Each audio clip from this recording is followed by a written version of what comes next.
Saat pejabat Indonesia ini mencuri hak rakyat, ia mungkin lolos dari hukum manusia, tapi tidak dari kutukan dan azab pedih. Pejabat Indonesia ini pernah bernapas sombong di atas tangis kelaparan dari rakyat miskin akibat korupsi miliaran. Sekarang, tiap tarikan nafasnya berubah menjadi jeritan monster iblis bayi yang lapar. Di sebuah desa kecil yang kering dan berdebu, berdiri panggung sederhana, dihiasi spanduk besar bertuliskan, "Pembangunan untuk masa depan anak bangsa." Di atas panggung itu, Rais Muljadi, seorang pejabat proyek rakyat, berbicara lantang di depan warga desa yang berjejer rapi. Sebagian besar ibu-ibu dan anak-anak kurus dengan perut buncit kelaparan. "Percayalah pada saya," serunya sambil mengangkat tangan. "Dalam waktu singkat, desa ini akan berubah. Jalan-jalan beraspal, sumur-sumur air bersih, sekolah baru untuk anak-anak kita." Warga yang mendengar pidato itu bertepuk tangan, meskipun hati mereka penuh ragu. Sudah banyak janji-janji yang datang dan pergi seperti bayangan. Namun tak ada yang tahu, di balik jas rapih dan senyum liciknya, Rais sudah menandatangani kontrak gelap. Sebagian besar dana proyek itu, dana yang seharusnya membangun jalan dan sumur, akan masuk ke rekening pribadinya lewat serangkaian laporan fiktif dan nota kosong. Hari itu, saat matahari terbenam di balik pepohonan mati, angin bertiup aneh. Beberapa warga merasa bulu kuduk mereka berdiri tanpa alasan. Di kejauhan, terdengar suara samar, seperti tangisan bayi, namun mereka mengabaikannya, mengira itu hanya imajinasi akibat terlalu lama hidup dalam kesengsaraan. Mereka tidak tahu, hari itu bukan hanya kontrak yang ditandatangani, tapi juga awal dari sebuah kutukan. Kutukan yang akan mengambil setiap nafas Rais dan mengubahnya menjadi jeritan yang takkan pernah berhenti. Beberapa hari setelah pidato besar itu, Rais Muljadi duduk sendirian di ruang kerjanya. Di meja kayu besar, bertumpuk-tumpuk laporan proyek, semua penuh angka bohong dan tanda tangan palsu. Ia menghirup nafas dalam-dalam, merasa puas. Dana rakyat sudah mulai mengalir ke rekeningnya. Ia memutar kursinya, menatap langit-langit, tersenyum lebar sambil membayangkan villa baru yang akan dibangunnya di kota. Namun malam itu, sesuatu terasa aneh. Saat Rais menghembuskan nafasnya, dia mendengar suara asing, bukan sekadar desah biasa, melainkan seperti jeritan kecil tinggi, parau, dan memilukan. Seperti suara bayi yang menangis ketakutan. Awalnya ia mengira itu hanya suara angin lewat jendela. Tapi ketika ia kembali menghela nafas, suara itu muncul lagi lebih keras, lebih nyata. Wah, wah, terdengar lemah, namun jelas. Seakan ada seorang bayi lapar yang tersedak di ujung nafasnya. Rais bangkit, melangkah ke jendela. Di luar, hanya malam kosong. Tidak ada seorang pun. Tidak ada bayi. Ia menertawakan dirinya sendiri. "Mungkin aku terlalu lelah," gumamnya. Tapi saat dia menarik nafas lagi, kali ini lebih dalam suara itu melonjak keluar dari tenggorokannya, menggema di ruangan. Wahahaha. Jeritan itu bergema begitu keras sampai gelas kopi di meja bergetar. Rais terbatuk, matanya membelalak ketakutan. Ia menutup mulutnya dengan kedua tangan. Tapi suara itu tetap merangkak keluar dari sela-sela jarinya. Sejak malam itu, setiap hela nafas Rais membawa suara jeritan. Dan setiap suara itu keluar, dia merasakan sesak di dadanya, seolah-olah ribuan bayi lapar sedang merangkak masuk ke dalam paru-parunya. Rais tidak tahu, itu baru permulaan. Dan nafas-nafas berikutnya akan membawa lebih dari sekadar suara. Akan membawa kutukan hidup. Hari-hari berlalu, dan Rais Muljadi mulai hidup dalam ketakutan. Di siang hari, ia berusaha bertindak normal menghadiri rapat, menyapa bawahannya, menandatangani laporan palsu dengan tangan ringan. Namun setiap kali ia bernafas, jeritan bayi itu tetap menyertai. Kadang lirih, kadang menggelegar sampai orang-orang di sekitarnya mengernyitkan dahi. Meski tak pernah berani bertanya, malah menjadi jauh lebih buruk. Saat Rais berbaring di ranjang mewahnya, suara-suara itu membanjir. Tidak hanya satu, kini berkali-kali lipat. Setiap hela nafas mengeluarkan tangisan baru, tangisan bayi-bayi lapar. Ratusan, bertumpuk, menangis bersamaan dari tenggorokannya. Rais berusaha menahan napas. Ia menutup mulutnya rapat-rapat. Ia membungkus wajahnya dengan bantal. Tapi justru saat ia menahan nafas terlalu lama, matanya mulai berair, dadanya panas. Dan, dari setiap pori-porinya terdengar isakan kecil. Bahkan tubuhnya sendiri mulai menangis. Tak tahan, Rais berlari ke kamar mandi. Ia memandang wajahnya di cermin. Namun bayangan yang menatap balik bukan dirinya, melainkan seorang pria tua dengan mata cekung, kulit kusam seperti kertas, dan mulut yang terus terbuka, mengerang tanpa suara. Jeritan bayi menggaung dari cermin, memantul ke seluruh kamar mandi. Rais menjerit, melempar handuk ke arah cermin. Tapi pantulan itu tidak pudar. Wajah tua itu tetap di sana menertawakan napasnya sendiri. Dan untuk pertama kalinya, Rais sadar ini bukan sekadar halusinasi. Ada sesuatu yang lebih dalam, lebih busuk, yang kini menempel pada dirinya. Sesuatu yang menuntut bayaran. Di luar jendela, angin malam berhembus, membawa bisikan. Mereka lapar, karena kamu. Sejak malam itu, Rais Muljadi bukan hanya dihantui suara jeritan bayi dalam tiap nafasnya. Kini, setiap kali ia menghembuskan napas, aroma busuk ikut tersebar di udara, bau anyir, amis, seperti daging basi yang dicampur darah. Di ruang rapat, di kantor pemerintah, Rais duduk di kursinya sambil sesekali menarik napas pendek-pendek. Ia berharap orang-orang di sekitarnya tidak menyadari. Namun satu persatu bawahannya mulai saling berbisik, menutup hidung, menoleh curiga. Apa ada bangkai tikus di sini? Bisik seorang staf. Aku mencium bau busuk, jawab yang lain sambil meringis. Rais pura-pura tidak mendengar, tapi keringat dingin membasahi pelipisnya. Ia berusaha berbicara untuk mengalihkan perhatian. Namun saat membuka mulutnya, jeritan bayi keluar bersamaan dengan bau busuk yang menusuk. Wahaha, semua orang langsung membisu. Mereka saling memandang ketakutan. Beberapa bahkan bergeser menjauh dari Rais. Seolah ada sesuatu yang mengerikan yang tak bisa mereka lihat, tapi bisa mereka rasakan. Rais menutup rapat-rapat mulutnya dan buru-buru keluar dari ruangan, meninggalkan suasana kikuk dan bisik-bisik ngeri di belakang. Di luar gedung, angin siang yang panas membawa serta bisikan aneh ke telinganya. Kau makan hak kami, sekarang kami menghirupkan lapar ke dalam dadamu. Jantung Rais berdegup kencang. Ia melangkah cepat ke mobilnya. Tapi sebelum masuk, ia melihat sesuatu di kaca spion. Puluhan tangan kecil, berwarna kelabu tangan bayi, mencengkram udara di belakangnya. Melambai-lambai memanggilnya untuk mendekat. Tak ada orang lain yang melihat, hanya dia, dan di setiap hembusan napasnya, suara tangis itu semakin keras. Semakin menuntut, semakin menggerogoti. Dia belum tahu kutukan ini baru akan semakin membusuk. Dan nafas berikutnya akan lebih dari sekadar bau. Nafas berikutnya akan menularkan kematian. Sejak insiden di ruang rapat itu, kabar tentang Rais Muljadi mulai menyebar seperti wabah. Semua orang berbicara di belakangnya. Mereka tidak berani menuduh langsung, tapi setiap kali Rais hadir, bau busuk yang menusuk hidung itu juga hadir seakan membawa kematian bersamanya. Mulut ke mulut menyebarkan cerita. Kalau kamu dekat dia, rasanya seperti ada bayi menangis di telingamu. Bau busuknya seperti tanah kuburan. Ada aura kematian yang melayang di sekelilingnya. Kini, setiap kali Rais datang ke kantor, ruangannya sepi. Tak ada yang mau duduk bersebelahan dengannya. Tak ada yang mau menghirup udara yang sama. Pada suatu sore, saat Rais memasuki lift, semua orang di dalamnya buru-buru keluar. Mereka lebih memilih naik tangga daripada terjebak bersama dia. Di rumah, keadaan lebih parah. Istrinya, Indira, yang dulu begitu setia, kini menatap Rais dengan ketakutan. Malam-malam mereka diwarnai dengan ketegangan. Indira merasa hawa dingin membungkus rumah mereka. Aku dengar bayi menangis tiap kamu tidur, bisik Indira ketakutan. Tiap kamu bernafas, aku merasa ada sesuatu yang menyentuh kulitku. Rais mencoba membantah, tapi saat membuka mulut, suara jeritan bayi meledak keluar, memenuhi ruangan, menggema di dinding-dinding kosong. Indira menjerit, menjatuhkan gelas dari tangannya, lalu berlari keluar rumah sambil menangis. Ia tidak pernah kembali malam itu. Rais duduk di kursinya sendirian, dadanya berat, napasnya pendek-pendek. Tangisan bayi kini tak hanya terdengar saat ia bernafas, tapi juga saat ia diam. Udara di sekitarnya berubah menjadi pekat, seolah dipenuhi roh-roh lapar yang tak bisa dia lihat. Ketika ia menoleh ke cermin di ruang tamu, ia melihat bayangannya sendiri. Tapi dari mulutnya, keluar tangan-tangan kecil yang merangkak turun, menangis, menggeliat, memohon makanan yang tak pernah ia berikan. Di balik setiap hela nafasnya,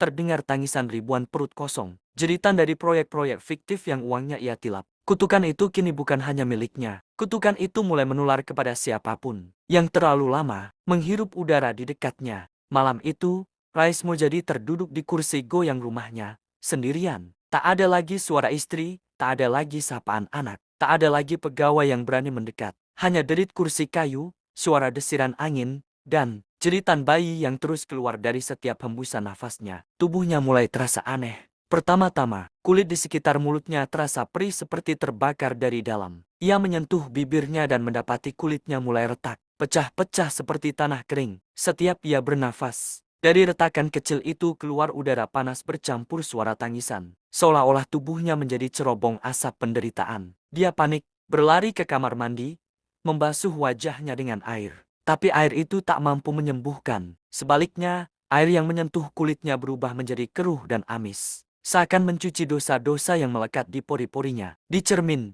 wajah Rais berubah. Matanya menjadi cekung, urat-urat lehernya menonjol, dan setiap kali ia bernafas, asap tipis berwarna keabu-abuan keluar dari mulut dan lubang hidungnya, mengendap di langit-langit rumah seperti kabut kematian. Bukan hanya itu, dari dalam tubuhnya, ia mulai mendengar suara gaduh. Bukan lagi hanya tangisan bayi, tetapi raungan lapar dari suara-suara kecil yang tidak bisa ia lihat. Seperti ada ratusan makhluk mungil yang berusaha keluar dari dalam dirinya. Rais memegangi dadanya yang terasa panas, seolah ada bara api yang membakar lambung dan paru-parunya. Namun seberapa keras ia menekan, rasa itu tak kunjung hilang. Ia mencoba berdoa, tapi setiap kata doa yang ia ucapkan berubah menjadi isakan bayi kelaparan, menggema di seluruh ruangan. Dan di tengah keputusasaan itu, Rais melihat sesuatu. Bayangannya di lantai kini berbentuk bayangan seorang lelaki dewasa yang dipenuhi oleh tangan-tangan kecil yang menarik-narik tubuhnya ke bawah. Bayangannya sendiri mulai berkhianat padanya. Malam berganti, tapi Rais Muljadi tak berani tidur. Ia hanya duduk membungkuk di sudut ruang tamunya.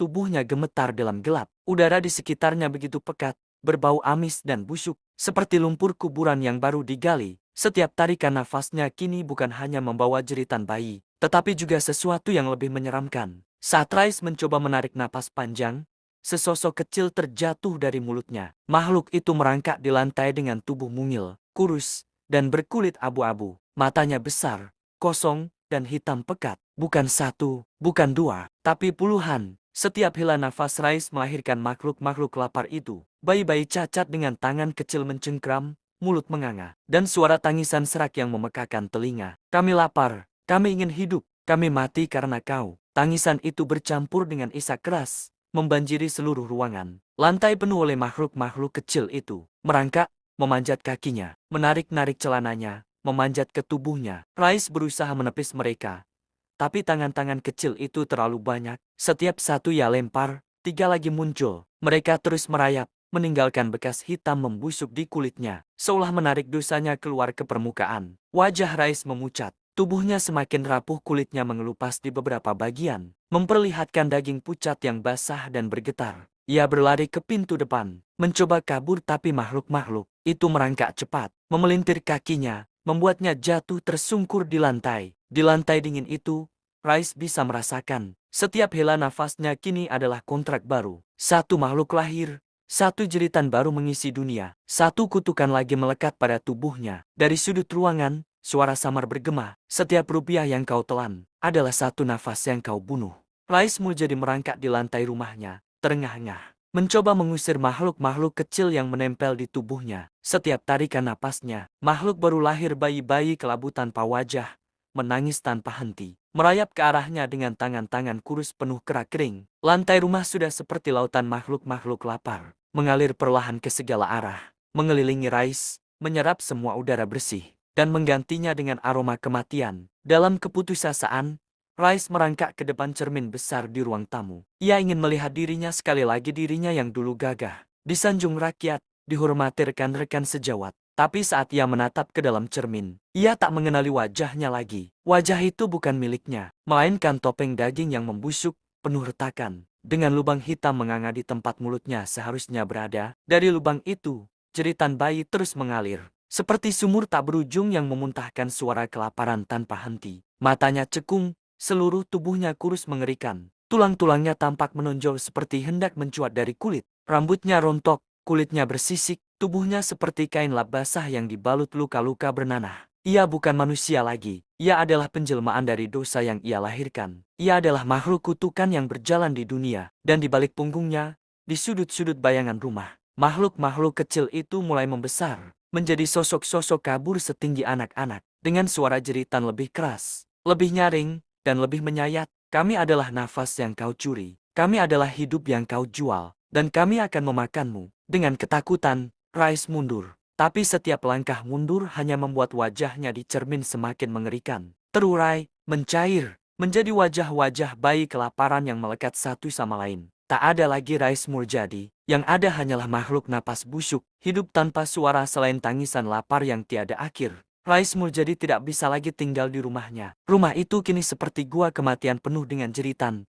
tangisan, dan makhluk-makhluk kelabu yang lahir dari setiap nafasnya. Dengan tubuh setengah membusuk dan langkah terseok-seok, Rais keluar ke jalan, mencoba mencari pertolongan. Namun begitu ia muncul, suasana desa berubah mencekam. Orang-orang yang melihatnya segera berlari menjauh. Anak-anak menangis tanpa sebab. Anjing-anjing liar menyalak dan melolong, kabur ke dalam kegelapan. Bahkan udara di sekeliling Rais berubah berat, basah, dan terasa seperti menghirup kematian itu sendiri. Setiap orang yang tanpa sengaja melewati jalannya, seketika jatuh lemas, terbatuk, seolah napas mereka dirampas oleh tangan-tangan kecil tak kasat mata. Tak butuh waktu lama sebelum berita menyebar. Ada sesuatu yang menyeramkan di jalanan. Setiap tempat yang dilewati pria itu berubah menjadi busuk. Jangan biarkan dia mendekat, atau nafasmu akan membeku. Warga desa akhirnya mengambil keputusan, mengusir Rais. Suatu malam, puluhan orang, membawa obor dan parang, mengepung dia di jalan sempit di pinggir desa. Mereka tidak berani mendekat terlalu dekat. Bau busuk yang keluar dari tubuh Rais terlalu kuat, dan setiap nafas Rais melahirkan jeritan mengerikan, yang membuat darah mereka membeku. Tanpa kata, hanya dengan tatapan penuh ngeri dan benci, mereka melempari Rais dengan batu, kayu, dan lumpur. Mereka mendorongnya keluar dari desa, mengusirnya seperti hantu yang tidak diinginkan. Rais berlari terseok-seok ke hutan, meninggalkan jejak busuk di tanah. Setiap langkahnya, tanah menjadi retak dan tanaman layu. Dan saat ia menoleh ke belakang, ia sadar, tak ada seorang pun yang mau mengingatnya lagi. Nama Rais Muljadi dihapus dari papan-papan proyek, dicoret dari daftar penduduk, dihapus dari catatan pemerintahan. Ia dihapus dari dunia seperti proyek-proyek yang pernah ia tipu. Dan di dalam hutan gelap itu, sendirian, tanpa rumah, tanpa keluarga, hanya ditemani makhluk-makhluk kelaparan yang keluar dari napasnya. Rais mengerti satu hal, napasnya kini bukan hanya miliknya, napasnya adalah penjara. Penjara yang ia bangun dengan tangannya sendiri. Tersesat di hutan belantara, Rais Muljadi berjalan tanpa tujuan. Tubuhnya semakin hancur, kulitnya mengelupas, tulangnya mencuat, dan dari setiap pori-porinya keluar asap tipis berbau amis. Setiap napas yang ia hembuskan kini tidak hanya melahirkan jeritan bayi. Napasnya membentuk sosok, makhluk-makhluk itu tumbuh semakin besar, menyerupai bayi-bayi kotor dengan tubuh bengkok dan mata kosong. Mereka mengelilinginya, merangkak, berteriak, menangis. Namun kali ini, suara mereka membawa bisikan kata-kata. Kau makan hak kami, kau jual masa depan kami, kini kau akan menjadi kami. Rais jatuh berlutut di tanah berlumpur, napasnya megap-megap. Setiap kali ia menghirup udara, rasa sakit menusuk dadanya, seakan paru-parunya sobek dari dalam. Setiap hembusan udara mengubah dirinya sedikit demi sedikit. Jari-jarinya memanjang, kukunya menghitam dan melengkung. Kulitnya menjadi abu-abu keunguan. Matanya perlahan kehilangan warna, meninggalkan cekungan gelap yang hanya berisi kehampaan. Di atas kepalanya, makhluk-makhluk kecil itu mulai memanjat, membungkus tubuhnya, mencengkramnya, menariknya ke dalam tanah berlumpur yang basah dan dingin. Rais mencoba berteriak, tapi tak ada suara keluar. Hanya jeritan bayi, jeritan lapar, tangis kelaparan, yang kini bukan lagi berasal dari paru-parunya, melainkan dari jiwanya sendiri. Dalam kesakitan, Rais merasakan tubuhnya mencair bersama lumpur. Tubuhnya melebur menjadi satu dengan tanah yang kotor, menjadi akar busuk dari pohon-pohon mati, menjadi suara napas terakhir yang akan terus bergaung di angin hutan ini. Ia telah berubah, ia bukan lagi manusia, ia menjadi bagian dari kutukan. Setiap orang yang berani melintasi hutan ini kelak akan mencium bau busuk kematian, dan mendengar, samar-samar, suara tangisan bayi lapar, terbawa oleh angin dari tanah tempat Rais dikuburkan hidup-hidup oleh dosanya sendiri. Bulan-bulan berlalu sejak Rais Muljadi menghilang di dalam hutan. Namun, desa di mana ia pernah hidup tidak pernah benar-benar tenang. Di tepian hutan, tempat Rais menghembuskan napas terakhirnya sebagai manusia, tanah mulai berubah. Rumput yang tumbuh di sana layu dalam semalam. Pohon-pohon mengering dan roboh satu persatu, seolah-olah akar mereka membusuk dari dalam. Burung-burung dan binatang lain menjauhi area itu. Tidak ada satupun makhluk hidup yang berani mendekat. Warga desa mulai berbisik-bisik, memanggil daerah itu dengan nama baru, hutan napas mati. Konon, siapapun yang mendekat akan mendengar suara-suara aneh, bisikan bayi, isakan kelaparan, atau napas berat yang menusuk sampai ke tulang. Seorang pemburu yang nekat mencoba masuk, bercerita dengan wajah pucat. Aku mendengar suara bayi menangis di dalam dadaku sendiri, seolah-olah napasku berubah menjadi tangisan. Ia tak pernah kembali ke hutan itu lagi. Sejak saat itu, tidak ada seorang pun yang berani melewati perbatasan hutan. Mereka membangun pagar kayu dan menancapkan papan-papan bertuliskan, "Dilarang masuk." Tanah ini telah dilaknat. Desa itu pun perlahan kehilangan sebagian besar penduduknya. Mereka pergi, takut, merasa bahwa tanah ini telah terkutuk bukan hanya secara rohani, tetapi juga fisik, dan di malam-malam tertentu, Saat angin berhembus dari arah hutan, warga yang tersisa mendengar samar-samar jeritan bayi kelaparan, tertiup bersama angin napas busuk yang tak pernah berakhir. Mereka tahu, Rais Muljadi tidak pernah benar-benar pergi. Ia ada di sana, bernafas, menangis, mengutuk, menunggu, dan siapapun yang berani mengkhianati rakyat akan menemukan diri mereka menghirup udara yang sama dengannya.